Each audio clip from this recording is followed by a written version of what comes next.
www.com/Stevie, and then that's 25% off your entire hot money, and let's get back to it. Well, here's the thing, and I may have had a conversation with somebody in a different setting who said that all Paramount wanted was more Jackass, but all Knoxville wanted was like to do real movies. Like, it's like, yeah, Jackass is great, but I want to legacy and what it was to be like, so this guy says, I kind of like my bosses saying, again, Knoxville do Jackass for really what they were talking about that rip. And so the tragedy of it for me was that it came out on the internet, and the story was Paramount Pictures has bought Jackass4.com, Jackass4movie.com, and I was like, wait, like they're doing this, and that was what it was Bad Grandpa. But they initially snatched up all the Jackass 4 thing, and I think it was a way that the Bad Grandpa was a way to get Paramount happy to have more Jackass, to get you happy that you had like more of a movie situation. This was how it was described. Yeah, someone said they were trying to get me to do Jackass 4, and we did Bad Grandpa instead. The Paramount wanted Jackass 4, and so they said Paramount was told, you guys are gonna get Jackass 4. You wanted. No, Paramount was never ever told that, ever. Like, we decide like at the last second, and we call up Paramount, we'd like to. Well, then I would like to. Yeah, there was never. You were so bummed for that. Yeah, I mean, it was like I saw the stories about they bought up Jackass4.com. They probably did, but that was like I never promised them. That was in 2011 or 12. We did Bad Grandpa, something. It was 2012. Yeah, 2012. Because when we went to Paramount to pitch 2 films the day we pitched Bad Grandpa, and we pitched a movie with Broken Lizard guy where Willie Nelson was going to play this ass-kicking karate guy. So you could see Willie Nelson kick ass, and we were praying they bought that one. Jeff and I are like, we hope they don't pick Bad Grandpa because that's going to be a fucking nightmare to pull off. The whole movie that is predicated on like people reacting.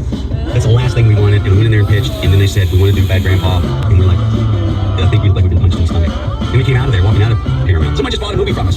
It was like a death in the family. We were so bummed. Really? The actual process of shooting it too was like with you and Jeff, like there's I wasn't there, but were you guys kind of at odds with each other creatively? It was incredibly difficult that film because, like I said, it's all predicated on people reacting, and we had a story.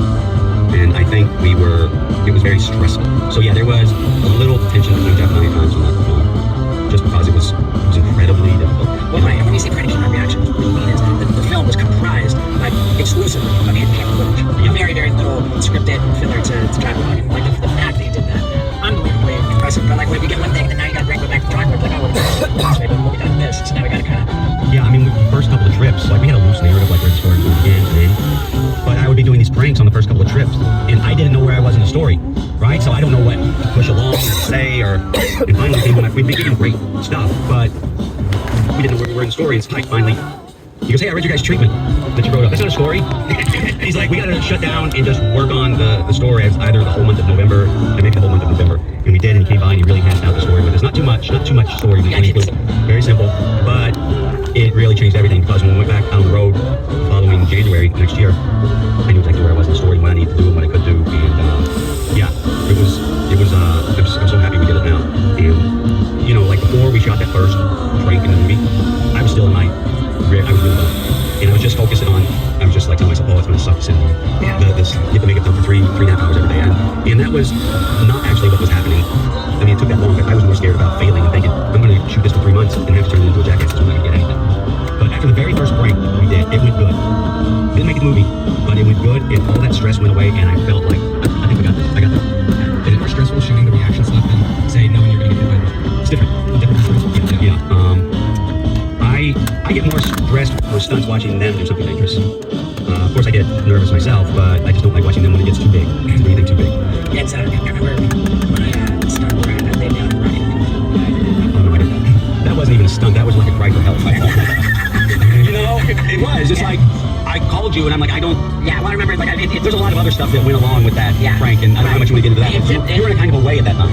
That actually sent me into it, kind of, but yeah, I was. It was, we had a little talk after I saw that video. Yeah, it was tough, but at the same time, like on my new bucket list special, where I get the 4-inch needle in my spine, I'm paralyzed. The guys are like testing how paralyzed I am with paintballs and tasers and flames.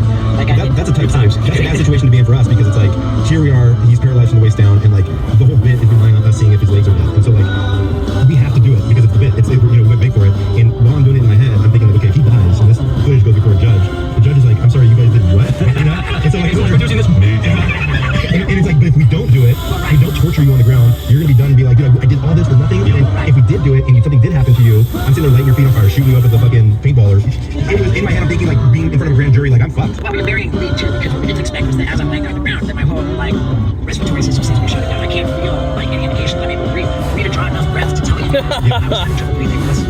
Well, and then I thought it was like a fucking nightmare. And point that, like, I guess you had medical attention on the set. Kind of, yeah, kind of. The doctor was appropriately dressed up as a clown. You're the anesthesiologist, I guess. Like, I'm not even going to be specific, but I'm gonna use my old dealer. yeah. But the thing is, before the doctor. He was a medical professional, yes. He was actually a medical professional, a doctor. Yes. Okay. But here's the fucked up thing, because we had a meeting with Dr. Drew before this, and Dr. Drew's like, you know, It was Dr. Drew? I had to reach out to Dr. Drew, really, and get my... Dr. Drew, he said, well, it's safe, but you'll know it's going bad if the medicine goes upwards into your diaphragm and you can't breathe. So he's saying, So really watch out if you find yourself getting paralyzed with blood release, because sometimes the stuff can back up and then you have your system shutting down in the vent. And that seemed to be precisely what was happening during the... And How so far were you numb? I couldn't feel it, and I couldn't feel my chest at all. I could not tell what I was able to Did do. they get you to the hospital then? No, they never got me to the hospital. The clown doctor was like, it's okay, but, you know, I'm like... and like, it was just very intense. And in that circumstance, Karen, like, these guys, their job is to, like, do all this terrible stuff to me. So that's kind of what's going on. But by the end of it, this happened in August, with baking sun, and, like, I can't feel too much, maybe they carry me over, and I just start sobbing. And the clown doctor, he's confused as to what's going on. And through my tears, I say, the bar for my stunts is so high. And, like, we fucking raised it, man. And it was just tears of joy, because it was, like, far and away more, like, just fucked up. And, like, you know, I remember offering it to you for Jackass, and you were like, hey, buddy, you know, like, we can't, like, break the law for a movie. Well, I just didn't want. What I was having trouble with was I don't want to anesthetize you. You're being, you know, raised with drugs. Epidural is raised down, so that actually was like, It's just like.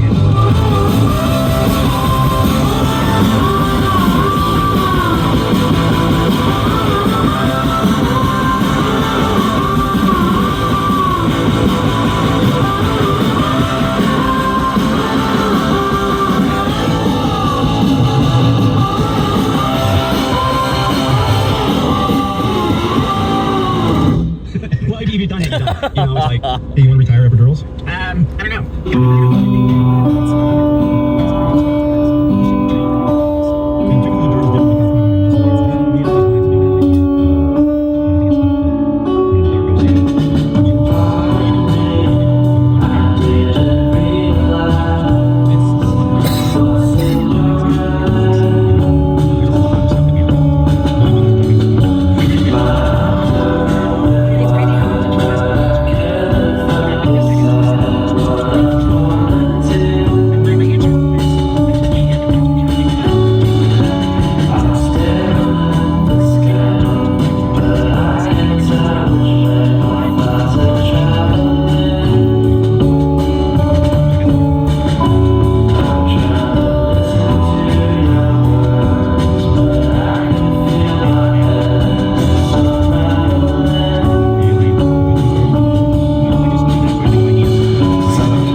before that I had an idea for a YouTube video.